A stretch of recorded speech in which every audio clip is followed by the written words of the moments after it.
Hello, Yay. and welcome all to the Spooky Horror Show podcast. I'm your host, Sean. Well. I am again joined by Anthony, and tonight we are going to be talking about the 2013 American zombie romance comedy film, Warm Bodies.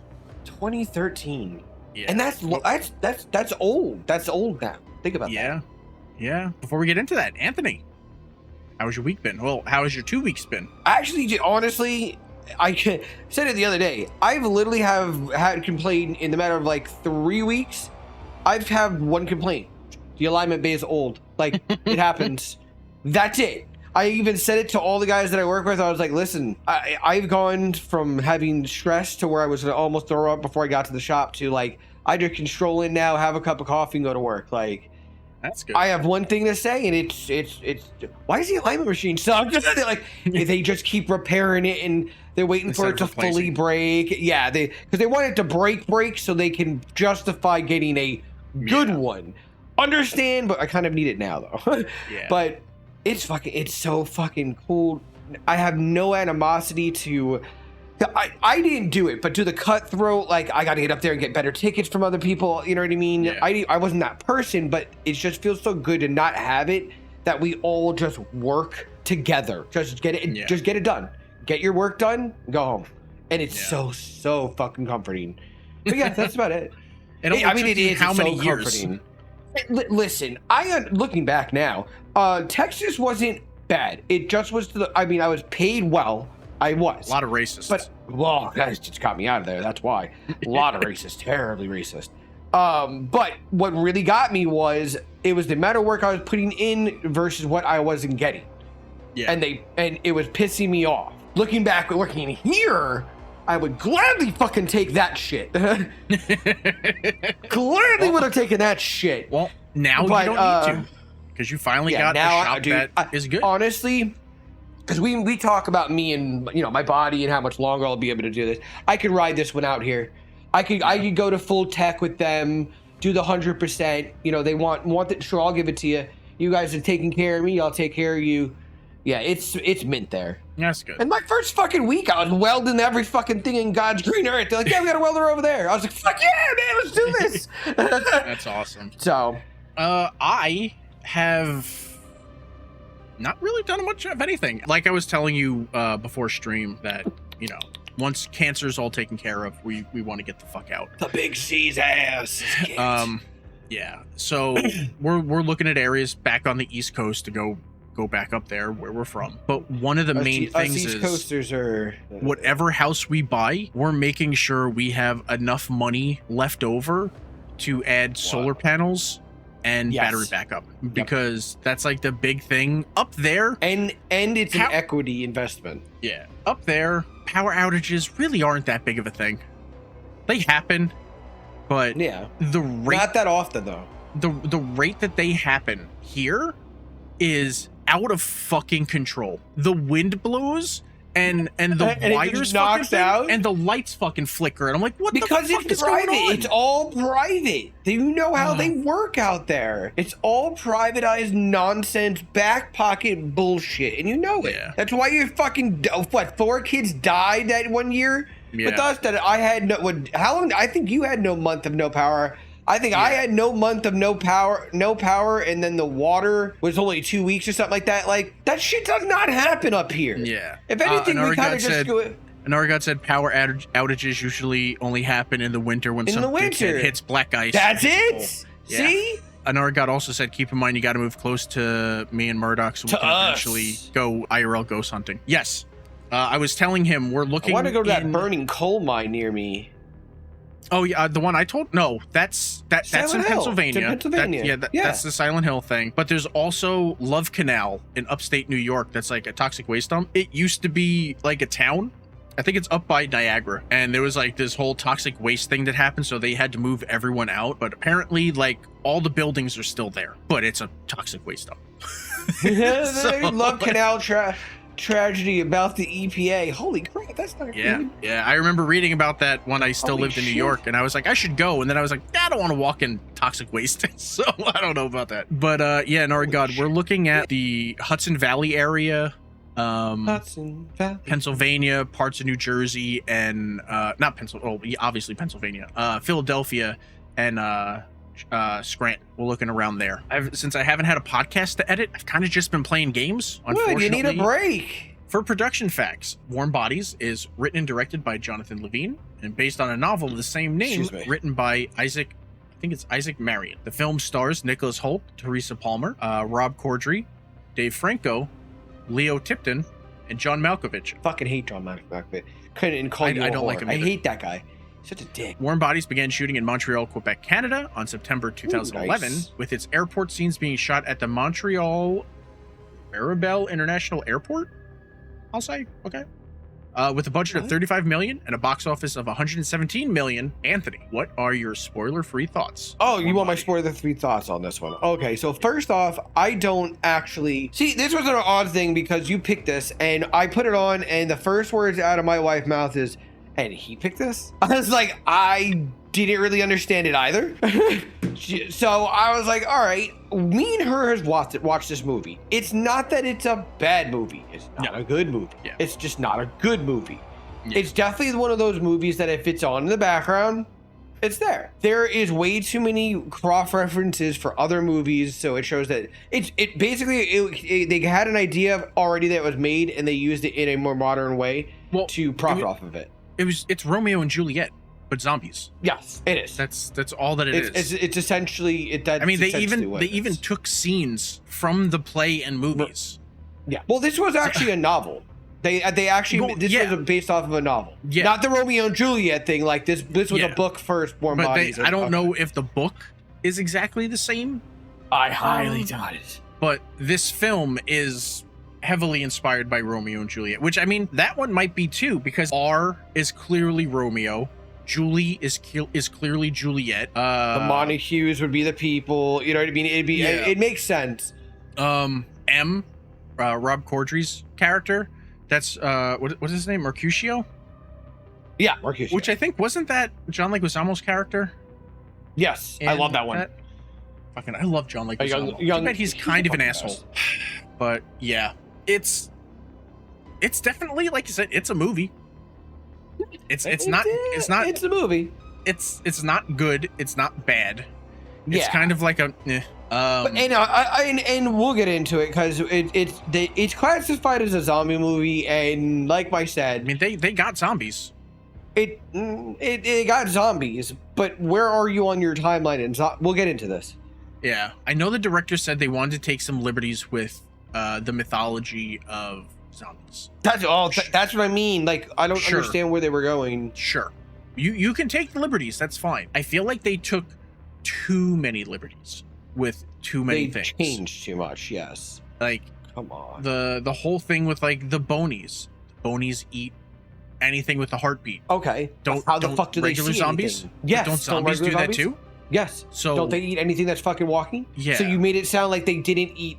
So like the dead ones didn't eat people unless when. But the bonies do eat people because they have a heartbeat. It would have made more sense if the bonies ate zombies too. If like that was the thing. Yes. It ain't anything. It ain't anything. Being bark, like, trees. They're eat anything with a heartbeat. It's like, does that mean that where the fuck regular zombies only eat people, but they don't eat animals? Like, I don't understand. I don't understand what they're trying to do. So it's just like it bothered me that the way they did that. I think it's kind of gross. Like, I understand it's supposed to be like a romance thing. Oh, you didn't like how he smeared what was supposed to be blood, but it looked like human feces on her all the time? That bothered me so much, bro. I'm watching him do this and goes and smears it. I'm like, that's not blood, that's shit. Yes, I'm like, shit. Oh god, so fucking gross. But yeah, you ready to get into spoilers? Let's do it. Do it. Let's do this. All right.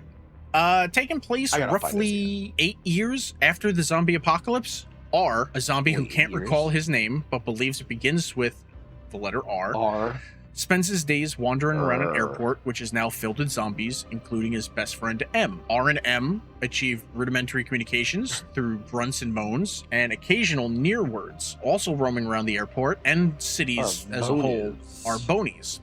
Bonies are extremely violent zombies that have ripped the flesh off of their bodies and will attack anything with the heartbeat. And as I said before, this confuses me because don't all zombies attack things with heartbeats, or do they go on smell? Do they? The Bonies have no eyes. Zombies? How did that work? Yeah. Do zombies only go after humans and then like they leave animals alone, or do the Bonies, because it's a heartbeat, they'll eat animal fucking bugs or whatever, like anything, any possible thing that has like a thump? It's like, okay, but they specified it only for them, but not for the walkers of the dead. Yeah, that's why it makes no sense. I understand what I get what the movie's purpose is. I do, but at least makes sense. Okay. Purpose is pure entertainment. I get it. Yeah, but some accuracy, just any kind of for like background of this whole entire thing instead of a small tidbit. As R explains, he's able to feel alive through experiencing the victim's memories when he eats their brains. R has his own space in the airport on an airplane where he collects trinkets. This is weird. Zombies that collect trinkets. Put that in the back of your mind. So this is weird. I know they wanted to expand on the mythology, but he plays records.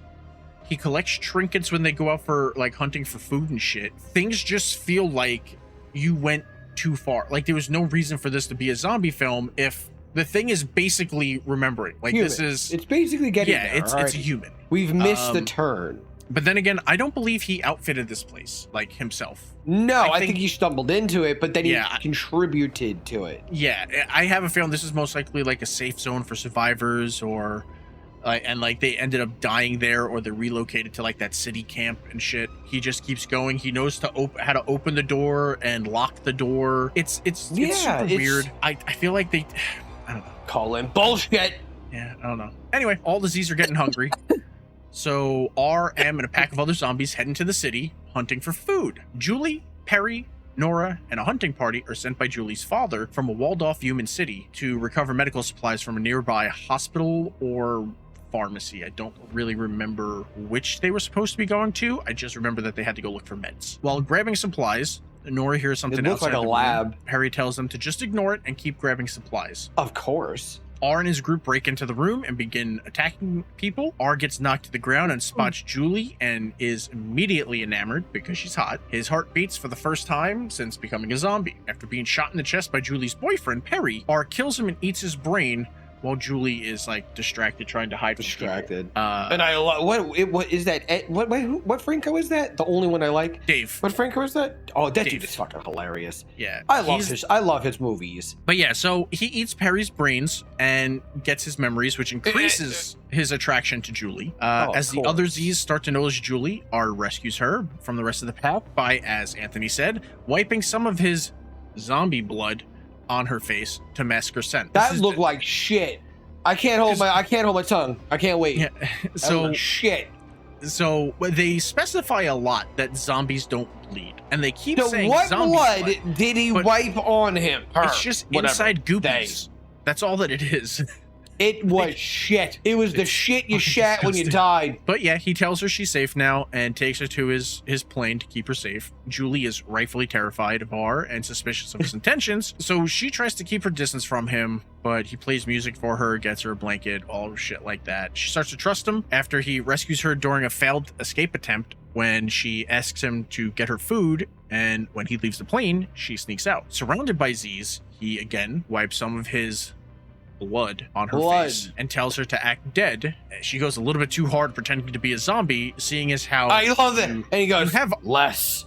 Yeah. It's like you can see all the other zombies are not doing what you're doing. Why are you doing that? It's like whatever, man. Eventually they they get away. They find her some food. I think it was like canned fruit or something like that. Yeah, it looked like fruit cocktail, like in the giant storage can. R insists that Julie stay with him for a few days until he deems it safe enough for her to leave.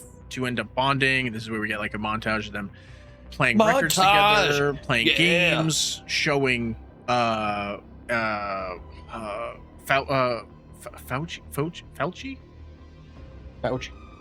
Trying to remember the dude's name. The guy that directed Zombie, a movie that we covered on the podcast. Fauci or something. Yeah, it's one of those. I don't remember. It wasn't a good movie. They also kill time taking a Porsche out for a spin. I still don't understand that. Where she goes, hey, do you want to drive? And he's like, ugh. Why would he drive? How could he drive? Yeah. Explain it to me. And then he crashes the car, and then she yells at him for crashing the car. He's a fucking zombie. Like, yeah, he's not a person. He's something that you put down. Why would he have the coordinative skills to be able to even do that? Them bonding is causing R to begin to, I don't know, turn more human or something. His heart starts beating, and he's slowly able to communicate more with words. Yeah, because they're like, oh, fucking love can gaining back his humanity. Blah, blah. So he's the first one that this ever happened to. It doesn't. There's plot. So many plots. Yeah, it's, well, remember, whenever there's a guy and a girl on screen together, they have to fuck. They have to fuck. It has to end with them fucking. That's just the only way things can ever be made. God forbid.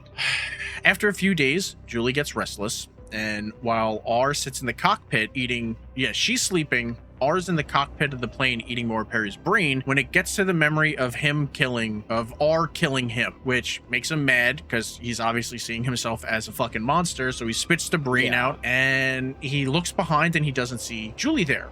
Then he hears her screaming, so he runs out and finds M and a group of zombies having her cornered, trying to eat her. Up to the rescue! Had he not constantly been distant from M and blasting music in the airplane, they hear sounds. Yeah. I don't understand what the point of him doing that, knowing that as a zombie he would be attracted to sound. Yeah. So it was the first thing he was like, okay, cool. It's so dumb. It's so fucking how dumb. Are you gonna be a simp as a zombie? You don't even have blood flow. You ain't gonna get shit going, dude. Yeah. But after fending off the group, including M, who's confused by what R's doing, because as M points out, food, R decides that she needs to go home. However, the Bonies sense her, and they begin their hunt. R and Julie are cornered by a group of Bonies when M runs them over with a luggage cart. It kind of looked like a Zamboni, but I think it's just a luggage cart, because it probably was no, it probably was the that escort thing. Yeah. Okay. He tells them to get zip on. you around. Yeah. He's like, get on. I just know that they were trying to go with a "come with me if you want to live" fucking Terminator type fucking moment. But come with me if you'd like to live. M takes them to a parking garage where another swarm of Z's appear, but R and Julie hold hands and they go, what? They part like the Red Sea and let them leave. The Bonies are not pleased and chase them for a little bit, but they drive with the top down during a rainstorm, stop at a small town because, one, she's freezing because it's raining. The top, well, I guess the top was broken and no one decided to try it. Or I'm glad they didn't show her try to do it and try to do it while driving, because almost none of them allow you to do that. Yeah. Well, here's my thing. They're driving in the rain. She's soaked. Like, they're soaked. Yeah. Wouldn't that fuck up, like, the electronics and shit inside the car? It does. I mean, it should. It doesn't mean it's going to. Some would work, some don't work. It doesn't necessarily, but how do we know it's not driving around with a million lights on anyways? Yeah. So it's I don't know. We're calling suspicion. Yeah. So she's freezing and needs to sleep, so they stop off at a house. I think she said this was like the last neighborhood. Her that was evacuated. And his group was like evacuated. Inside, I want to say chit chat, but I mean, this motherfucker's like one wording everything, so I don't know. They end up taking photos of each other for memories. She heads upstairs to sleep. It's at this point, M and the other zombies are beginning to show signs of life. I think M is walking by and he's staring at, or someone is staring at a photo of an advertisement of two people holding hands, and it looks like what Julie and R just did. Yeah. And then M starts to remember, I'm assuming his wife before everything, and they all get the little thump of a heart, which then attracts the Bonies, so now they're fucked. Now they gotta fucking go out, She tells R that she wants him to come upstairs and sleep in the room with her on the floor. It's like, what do you mean he's not gonna fuck you, his dick don't work. He's dead. He's a fucking corpse. Like, that doesn't work. I want to know. I'll wait for my time. No, go. I want to know, so they came back, you mean to tell me all the flesh that was all boiled, rotten, didn't work right, the organs that haven't been had any plumbing going through them for 8 years, you said? 8 years, right? Yeah. You're telling me that just miraculously starts working again? You know how much nasty shit would have to come? It'd be like a fucking rotor-rooter at like an abandoned house. Yeah. People just flushing shit down the toilet bowl until it was all backed up again. You fucking kidding me? Yeah, no. You can't come back from being a zombie. Just kill them. Just kill them. Yeah. None of this. Absolutely none of this makes sense. Julie has him go up there. They're laying in bed. They're talking about stuff or whatever. I think R growls because he hears something. And then Julie gets up and looks out the window, and her father's driving by with a group of his platoon or whatever. Searching. I would call him militia. Yeah. And she's like, no, we need to hide because he will shoot you on sight, blah, blah, all that stuff. So they pass. She gets back into bed. She's like, I'm still just soaked. Like, this isn't fucking working. I'm going to take my clothes off. Yeah. Don't look at me. What does it matter if I look at you? Yeah. Tell the zombie, like, hey, don't look at me. So she gets into her bra and panties and lays in bed. And it's at this point that she starts talking to him about, you need to eat people to survive, right? And he's like, yeah. And it's like, so if you don't eat, though I haven't seen him do it die. once. He's other than his boyfriend. Brains. Yeah, well, he's been in his pocket. Yeah, he's been keeping stuff, which is nasty. Yeah, just lint everywhere. I think, doesn't he smell? Yes, he smells. He's a rotting corpse, right? That's what I'm saying. Who has holes in him from being shot, and he had brain in his pocket. You just come back from that? You just get, oh, magically I'm showery, zesty, fresh, Irish Springs. No! No! You mean to tell me you didn't lose a couple toes along the way being dead? No, man, no! Ain't no dick there. It rotted off. R tells Julie that he's the one that killed Perry and gives her Perry's watch. She tells him that she kind of already knew. I feel that she you can guesstimate. Yeah, and she was like, I kind of already knew, but I just hoped that you didn't. I think she takes the watch and then goes, sorry, and turns around. It's like, what the fuck are you apologizing for? Like, that's whatever, man. But it's at this point that there's two things that zombies cannot do. They cannot sleep. Well, yeah, that makes no sense. Why would they be able to sleep? They don't go to sleep, and they don't dream. R falls asleep and has a dream of Perry and Julie together, and then R there. And then Perry starts making fun of R for like, would you really think you can be with her? Blah, blah, all this stuff. And then he wakes up to find that Julie left. She dipped the fuck out. She was like, no, he fucking did that. Julie took the car and is heading back to the city, all heartbroken. R, heartbroken, begins his trek back to the airport. On his way home. You don't have a heart. I know. On his way, well, I mean, he's turning more because on his way back, it's raining, and he's talking about how he's cold and how zombies just aren't cold. But it's on his way back, he runs into M and the other zombies. They're slowly beginning to show signs of life as well. M tells R that the Bonies chased them, but them, out of the airport. He also tells R that the Bonies are looking for him, and he's just like, that's fine, man. I'll just go back and let him kill me. What the fuck do you mean they're looking for him? Yeah. Well, probably because they're causing change or something. I don't know. Why would they have the intelligence? They haven't shown an intelligence. There's so many plot holes. So R and M lead a group to the human enclave, and the zombies wait in a abandoned baseball stadium. R leaves to sneak into the walled city using Perry's memories. He ends up finding Julie and meets her friend Nora, who Nora's been giving her a hard time because she's like, you want to bone a zombie? And it's like, what the fuck are you talking about? Like, don't be gross. Don't be a dick. But she finds R outside and like freaks out, and then Nora comes out and she's like, what the fuck? And then says, oh, he's kind of hot. He's a fucking corpse. He's a corpse. God damn it, he's a fucking corpse. Oh my god, it's so fucking stupid. It's nasty.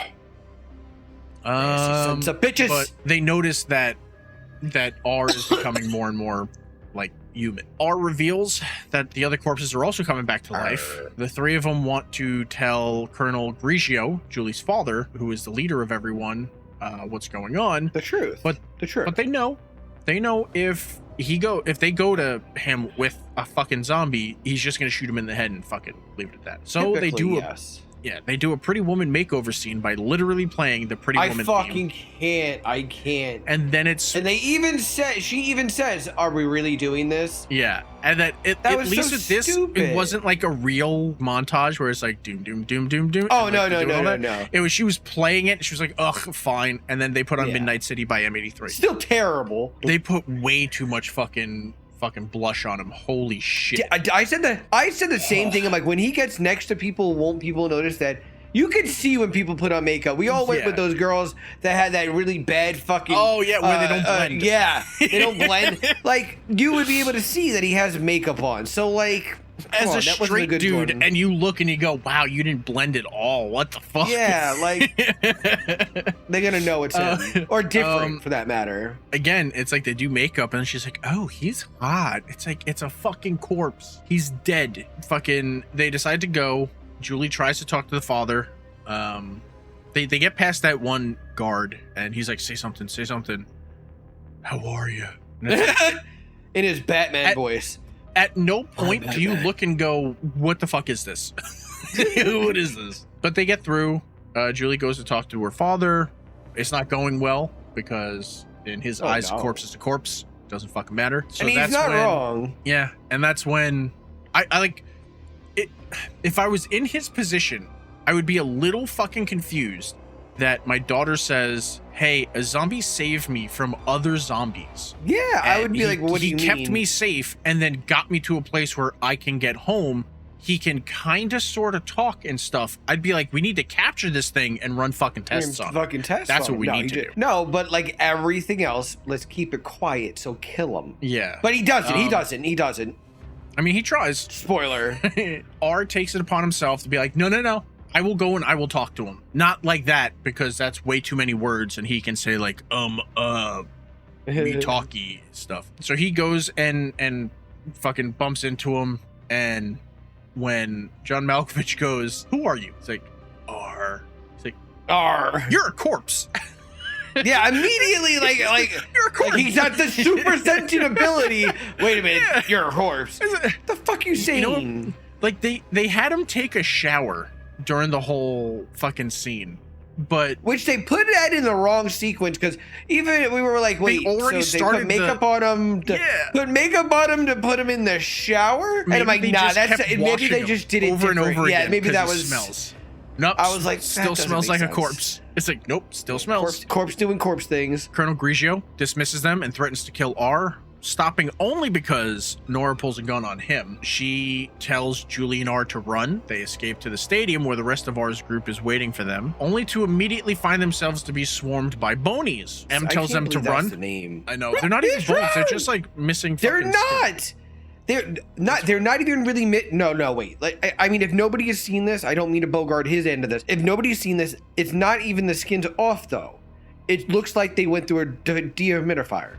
Yeah. Like it's just it looks like jerky. The eyes are gone, they're sunken. Yes, it wasn't no skin, it wasn't skeletons. Yeah, that's why like you're calling it bony. Why is it bony? Because it has like no meat or whatever. Then why the fuck is it so strong? Continue. M tells them that they'll keep the bonies busy while they get away, since that's who they want. They run through the stadium. They're attacked occasionally. While they're running away, R and Julie fight a couple. Well, I can't even really say Julie. She's not gonna fucking do anything.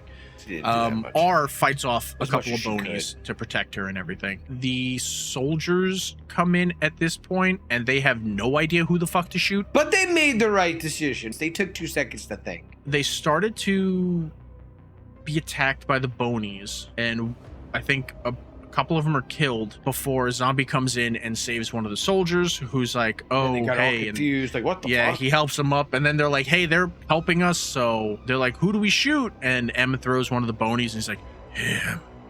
And then they kill that and he's like, sup, and then they fucking do shit or whatever.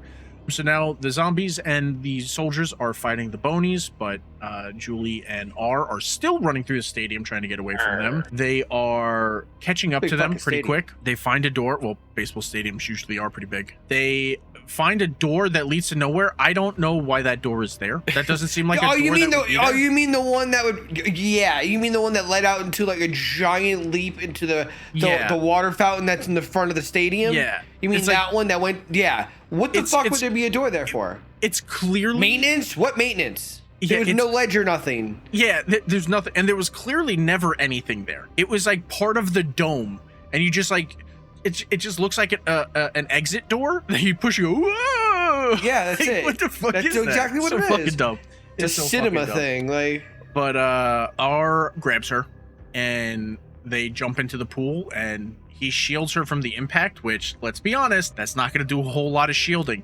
That's honestly, his it body. Would still hurt like fucking hell. It's a solid mass now. It's her solid mass hitting his solid mass, and he has to be squishy because it's a dead corpse. Yeah. Well, no, he's starting to come alive. Remember? So then we'll go with dead mass. Then it would be like a solid fucking smash. Yeah. And you're hitting that water with such a velocity that it's not soft. That's now hard, and you're not even going in on an angle. You're hitting it just flat. She would be severely injured. That's fucking stupid. She gets up out of the water. She's like, oh, R.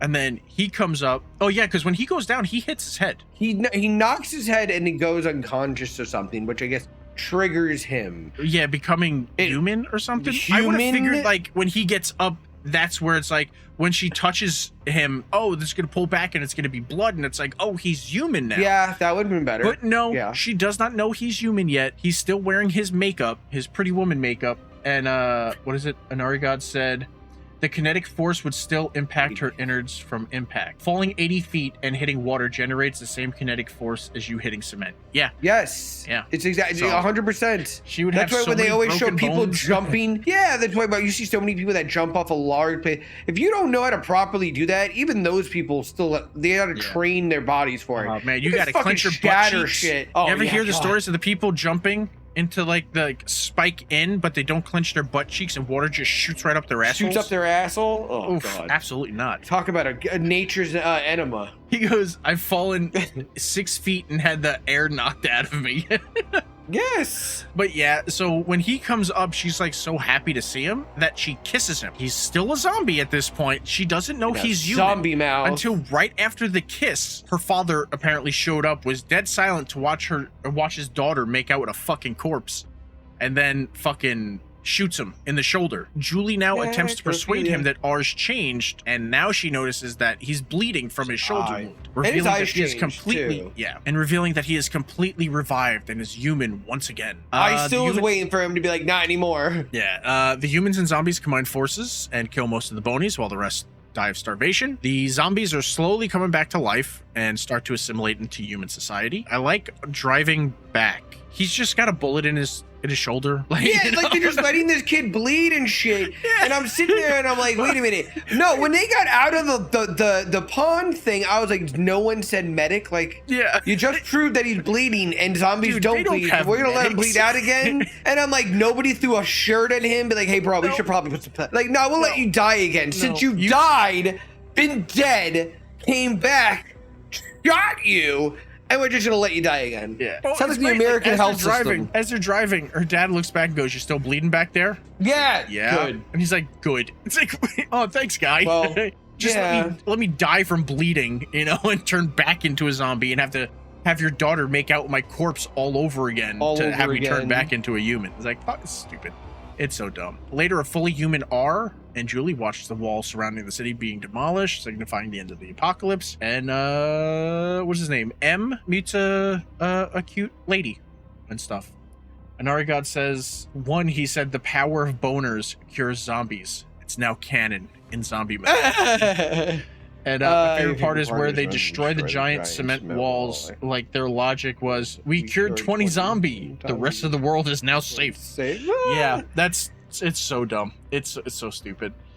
But that is the end of Warm Bodies. Warm boners. Wait, what was that? What do you mean warm bodies? Warm boners? Okay, fun facts. When R is talking to Julie outside of her house, the scene is referencing the balcony scene of Romeo and Juliet. R, obviously Romeo, is talking to Julie, obviously Juliet, on the balcony. In the book, R wears a black suit and red tie, identifying him as a corporate zombie, and has a zombie wife and zombie kids he has to feed.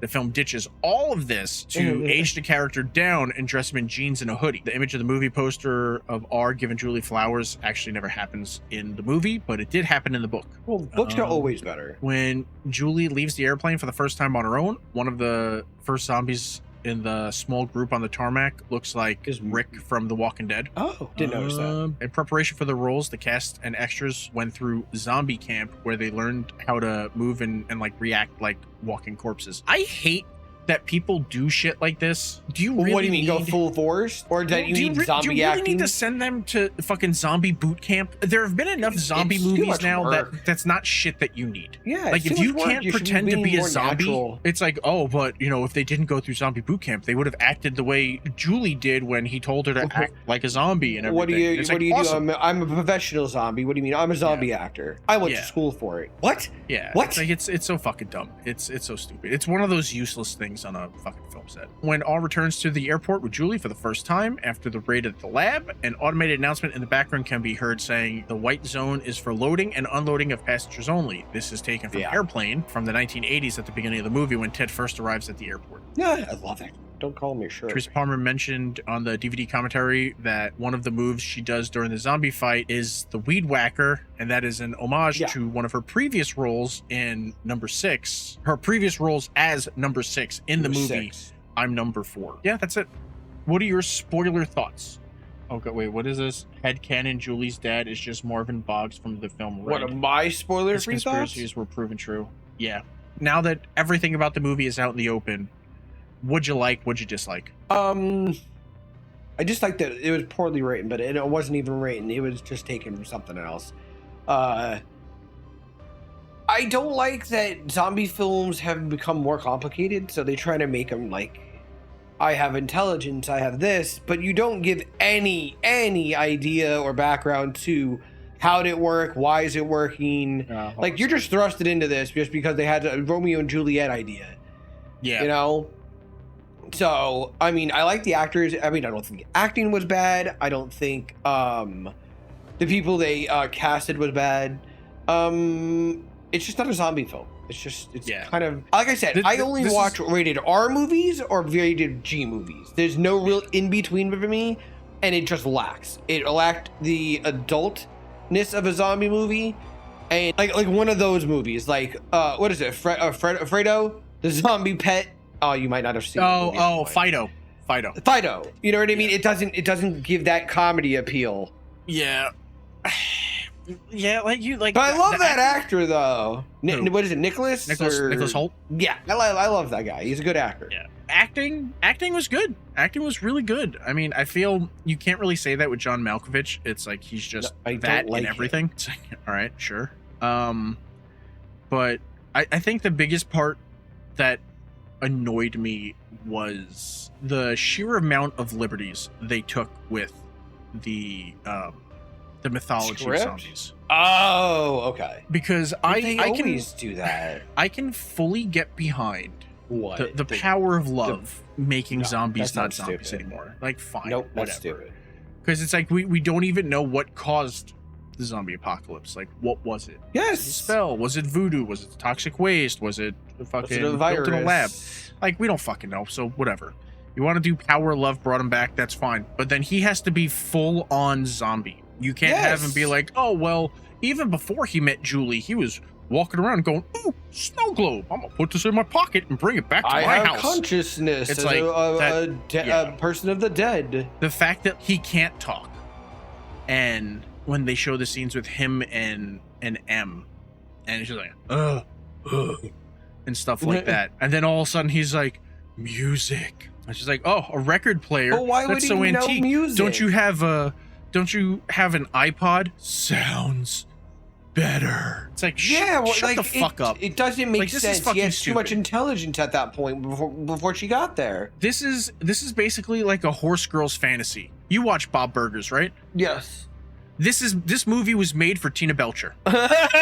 Oh God, yes, you're right. This is a Belcher movie. That's what this is. It's weird girls that want to ride horses and kind of fuck them, but also fuck zombies. Like this, what this movie's made for. Didn't she have a daydream episode of that? Yep, where it's like she's making out with the dude as the guy's like jaws falling off, and yeah. And towards the end, something about a unicorn. Yes, if I remember correctly. This is her wet dream. That's what this movie is. I don't know. If I were to put this on our scale, I would put this at a 2. Find it for free on like ad supported shit. 100% with you on that one. Only because it's not that bad for you to put on and watch. Like because legitimately I did that because I've seen it a bunch of times. Yeah. It's well so acted. I put it on and didn't pay attention today twice with it. I've seen it, I know it, but it's good. You can walk away, come back, and know where you're at. Really, it's just not for me. It's not something that I want to be like. I have someone come over and be like, "Hey, you want to watch Warm Bodies?" No, that's not. I don't think I've ever really said that. Say. No. I will 100% say, "Hey, you want to watch Scooby Doo on Zombie Island or Hocus Pocus?" I almost put that on the other day. I almost put that on the other day. Yeah, I was like, you know what? I want something laid back, spooky, not like spooky. Yeah. And I was like, you know what? Scooby-Doo is like just something just to throw on. Next week's film, Planet Terror. Okay. Oh, nice, because I've never got to watch any of these. Oh, you never got to watch it? Oh, people. None of the grindhouse. People. I know they do. I want to see if I will be one of those people. But all right, next week's film is going to be Planet Terror. It is part of the Grindhouse films. Are you attempting this? Yeah, I have it pulled up. But yeah, here is the full trailer for both films, but we're only doing the one with Rose McGowan. It's the zombie one.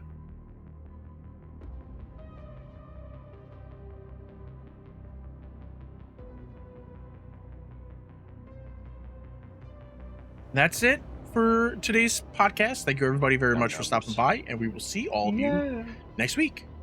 Bye-bye.